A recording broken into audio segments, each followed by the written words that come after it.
क्योंकि इस चैनल में हम सभी व्यक्तियों का स्वागत करते हैं जो भी हमारे चैनल के माध्यम से जुड़े हुए हैं। शिक्षा जगत संबंधित किसी भी खबर को पाने के लिए दोस्तों आप एक बार जरूर चैनल को सब्सक्राइब कर लीजिए, बेल आइकन तो जरूर एक्टिव कीजिए ताकि पल पल की सारी अपडेट पहुंचती रहे। चाहे 94,000 शिक्षक बहाली हो या फिर STT हो, दोनों संबंधित जो भी खबर आती है हम सीधे अपने चैनल के माध्यम से आपको पहुंचाने की कोशिश करते हैं। शिक्षा विभाग बिहार पटना के द्वारा एक लेटर जारी किया गया है। मनोज कुमार, निदेशक माध्यमिक शिक्षा सेवा में सभी जिला शिक्षा पदाधिकारी, और लिखा है यहाँ पे कि विहित प्रपत्र में सूचना उपलब्ध कराने के संबंध में।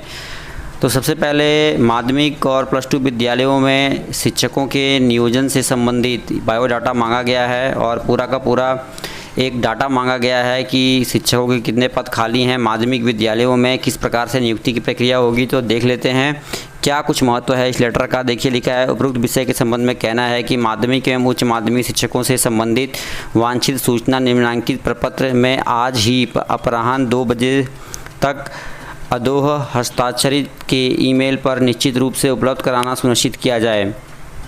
क्या क्या मांगा गया है भाई?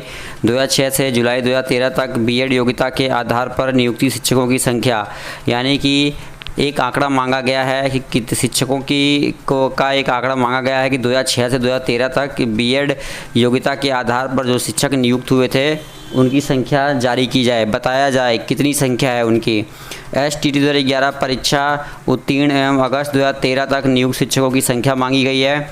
STT 2011 परीक्षा उत्तीर्ण एवं अगस्त 2013 के पश्चात नियुक्ति शिक्षकों की संख्या, यानी कि 2013 और 2011 से 13 से पहले और 2011-13 के बाद जितने शिक्षकों की संख्या है वो मांगी गई है। कुल मिलाकर हम कह सकते हैं दोस्तों यहाँ पे कि पूरा का पूरा आंकड़ा मांगा गया। देख सकते हैं 2006 से जुलाई 2013 तक B.Ed योग्यता के आधार पर नियुक्त शिक्षकों की संख्या मांगी गई है कि केवल B.Ed योग्यता के आधार पर कितने शिक्षक हैं। देखिए कहीं ना कहीं शिक्षा विभाग का एक सराहनीय कदम सामने आया है। शिक्षा विभाग की ओर से बड़ी अच्छी खबर आ रही है कि शिक्षा विभाग ने माध्यमिक शिक्षकों के रिक्त पदों का ब्यौरा मांगा है और शिक्षकों की संख्या का ब्यौरा मांगा है। बिहार विद्यालय परीक्षा समिति यानी कि शिक्षा विभाग ने, शिक्षा मंत्री ने एक बड़ी अपडेट को यहाँ पे जन्म दिया है और मांगा है, आंकड़ा मांगा है कि बताया जाए कि 2006 से लेकर 2013 तक, 2013 से 11 और 13 के बाद बीच में और 13 से आगे कुल शिक्षकों की संख्या कितनी है माध्यमिक विद्यालय में जो कार्यरत हैं, ताकि हमें ये पता लग सके कि रिक्त पदों की संख्या कितनी है। तो ये मांगा गया है, एक आंकड़ा मांगा गया है विभाग के द्वारा और उसी से संबंधित ये माध्यमिक शिक्षा निदेशक का जो लेटर है वो जारी किया गया है। तो आगे देखिए इसमें लिखा है कि भाई STT पास शिक्षक नहीं बन पाएंगे। तो देखिए लिखा है कि STT पास शिक्षक नहीं बन पाएंगे प्रधानाध्यापक। जी हाँ दोस्तों, क्या कुछ बदलाव किया है विभाग ने, दे सकते हैं वो दे सकते हैं गाइज, आप यहाँ पे वीडियो के माध्यम से देख लीजिए क्या कुछ बदलाव किया गया है। शिक्षकों को +2 का प्रधानाध्यापक बनने को करना होगा अभी इंतज़ार। देखिए क्या लिखा है यहाँ पे, राज्य सरकार ने उच्च माध्यमिक विद्यालयों में प्रधानाध्यापक जबकि प्राथमिक विद्यालयों में प्रधान शिक्षक पद पर कमीशन से सीधी नियुक्ति करने का निर्णय लिया है। अब देखिए भाई सीधी नियुक्ति जो है करने का निर्णय लिया गया है, इसके लिए अधिसूचना भी जारी कर दी गई और अर्हताएँ भी तय की गई। इसमें जो प्रावधान किए गए हैं उनके मुताबिक माध्यमिक शिक्षक पात्रता परीक्षा, देखिए यहाँ पे लिखा है 2011 उत्तीर्ण कर राज्य में हाई स्कूल शिक्षक के रूप में कार्यरत हजारों शिक्षक प्रधानाध्यापक बनने से वंचित रह जाएंगे। इसमें कारण बनेगी उनकी सेवा अवधि। तो दे सकते हैं दोस्तों, लिखा है सरकार ने सरकारी स्कूलों के उच्च माध्यमिक शिक्षकों के लिए 8 साल जबकि माध्यमिक शिक्षकों के लिए 10 साल की निरंतर सेवा को अनिवार्य कर दिया है। ठीक है, और देखिए लिखा है यहाँ पे कि STT 2011 और 2012 में आया रिजल्ट वर्ष 2013 और उसके बाद हुई थी नियुक्ति। शिक्षकों ने विभाग से नियम शिथिल करने की गुहार लगाई, कोर्ट भी पहुंचेगा मामला। देख सकते हो दोस्तों, बहाली के नियम को बदलने का धरना भी चल रहा है। TT STT उत्तीर्ण नियोजित शिक्षक संघ गुट गोपगुट 4 सितंबर को गर्दनीबाग में धरना देगा। इसकी जानकारी जिला संयोजक चंदन पटेल एवं राज्य कार्यकारिणी सदस्य मुकेश राज ने गुरुवार को दी। उन्होंने कहा कि बीपीएससी के माध्यम से प्रधान शिक्षक बहाली में 8 वर्ष का अनुभव की बाध्यता को शिथिल करने की मांग की गई है।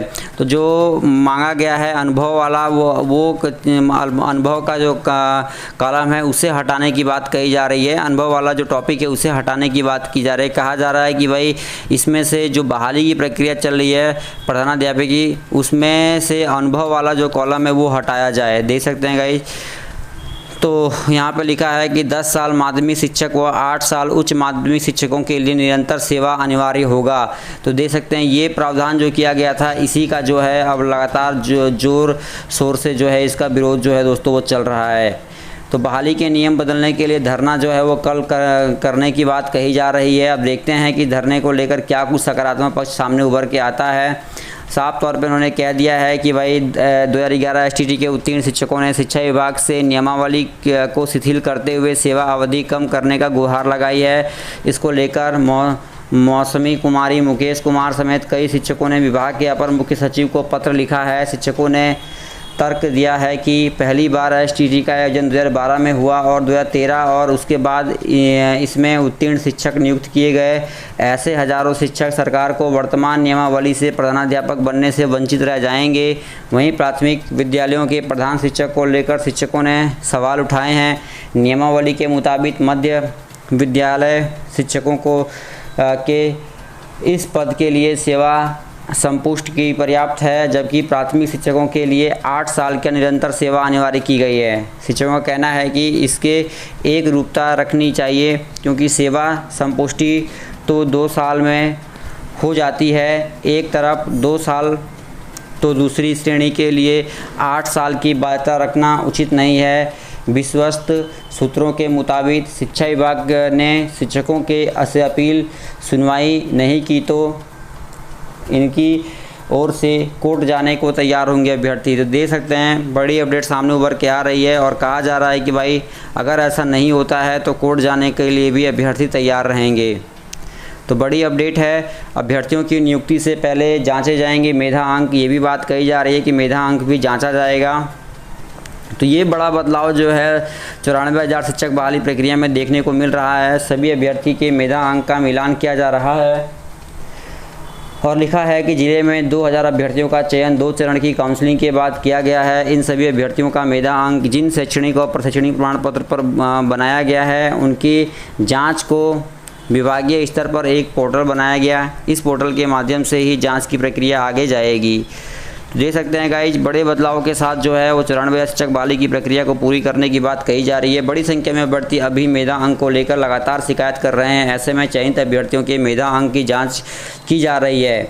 इसमें मुख्य रूप से उनके अंकों के जोड़ और वेटेज को देखा जाएगा। शैक्षणिक प्रशैक्षणिक अंक के आधार पर निर्धारित वेटेज मिला या नहीं, उसमें अधिक या कम अंक तो नहीं, इसकी जाँच के बाद चयनित अभ्यर्थियों को जिले में नियुक्ति पत्र दिया जाएगा। तो ये है एक बड़ा बदलाव। कहा गया है कि भाई सबसे पहले अभ्यर्थियों की नियुक्ति से पहले जांचे जाएंगे मेधा अंक। मेधा अंक को एक बार और जांचा जाएगा दोस्तों, ठीक है। अभ्यर्थियों की आ रही है शिकायत के बाद बनाई गई नई व्यवस्था। तो ये है 94 शिक्षक बहाली प्रक्रिया में एक बड़ा बदलाव। तो चलिए दोस्तों इस वीडियो में इतना ही। धन्यवाद। जय हिंद, जय भारत।